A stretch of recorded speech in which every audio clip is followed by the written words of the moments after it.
রাতের আধারে রামনগর ৪ নম্বর রোড এলাকায় অবস্থিত রামনগর স্পোর্টিং ক্লাব সংলগ্ন এলাকায় জৈনক নিতাই দেবনাথের বাড়িতে ভয়াবহ অগ্নিকাণ্ডের ঘটনা ঘটে।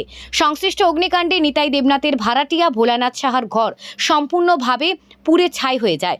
গোটা ঘটনার বিবরণ দিতে গিয়ে ক্ষতিগ্রস্ত পরিবারের তরফ থেকে দাবি করা হয়েছে ঘরের মধ্যে রাখা ৫ লক্ষাধিক ক্যাশ টাকা সহ প্রায় ৫ থেকে ৭ ভরি স্বর্ণালঙ্কার পুড়া গেছে। এছাড়া ঘরের যাবতীয় আসবাবপত্র সহ প্রয়োজনীয় জিনিসপত্র পুড়ে ছাই হয়ে গেছে। অগ্নিকাণ্ডের ঘটনায় সময় ভোলানাথ সাহা সহ ওনার পরিবারের কেউই বাড়িতে ছিলেন না। যদিও পাড়া প্রতিবেশীদের তৎপরতায় অগ্নি নির্বাপক দপ্তরের কর্মীরা আগুন নিয়ন্ত্রণে করায় জনবহুল এই এলাকাতে আগুন আর ছড়িয়ে পড়েনি।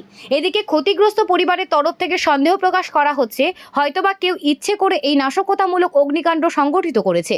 এই ব্যাপারে পুলিশ প্রশাসন উপযুক্ত তদন্ত করে ব্যবস্থা গ্রহণ করুক, এমনটাই চাইছে ক্ষতিগ্রস্ত পরিবার। অনুমানিক 11:45-এ আমার ভাই ফোন করলো, এরপর পাড়ার যারা ছেলেরা আছে আমাদের ওরা সব ফোন করলো। এসে দেখি পুরো ধাও ধাও করে মোটামুটি 3 তলার উপরে আগুন উঠে গেছে। একদম কিছুই ছিল না, একদম দেখতে পাচ্ছেন আমরা পুরো আলমারির কিছু টাকা ছিল আমাদের, মোটামুটি আনুমানিক 5,40,000 টাকা ক্যাশ ছিল। এরপর আমার বোনের বিয়ের জন্য সোনা করা হয়েছিল, মোটামুটি 5 থেকে 7 ভরির মতন ছিল। এগুলো কিচ্ছুই নিয়ে অবশেষ একদম পুরা নষ্ট হয়ে গেছে। পুরো আমাদের মামার বাড়ি পুরো একদম শেষ করে দিয়েছে। উদ্যোগে এখানে জেনারেটারের ব্যবসা আর এখানে ডেকোরেটরের ব্যবসা আছে। জেনারেটার দুটো ওদের বাড়িতে নিয়ে চলে যায়, রাখা হয়, তারপর চেয়ারগুলোকে বাইরে রাখা হয়। কিন্তু ঘরের ভেতরে ছিল আনুমানিক 15 লক্ষ টাকার মতো জিনিসপত্র। ওর বোনের বিয়ের জিনিসপত্র সবগুলো পুড়ে ছাই হয়ে যায়।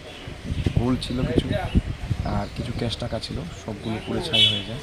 এখানে বলার বা আমাদের ব্যক্ত করার মতো কিছু নেই।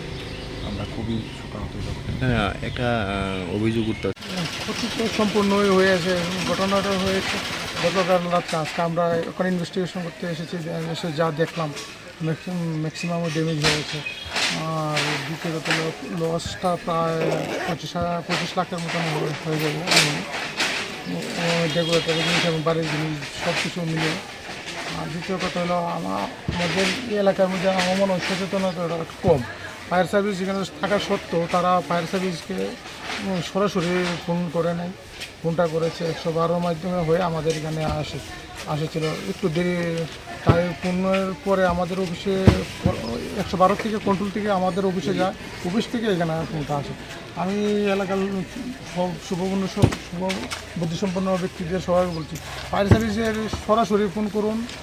সরাসরি ফোন করলে যত সহজভাবে গাড়িটা আসবে, মানে ইনডাইরেক্টভাবে একটু হয়তো লেট হতে পারে।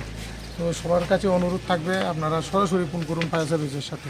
আর ফায়ার সার্ভিস আসতে দেরি হয়নি। গতকাল রাত্রে কিছু এদিকের উশৃঙ্খল যুবকেরা আমাদের স্টাফদের সাথে উশৃঙ্খলতা করেছে, এটা ঠিক হয়নি।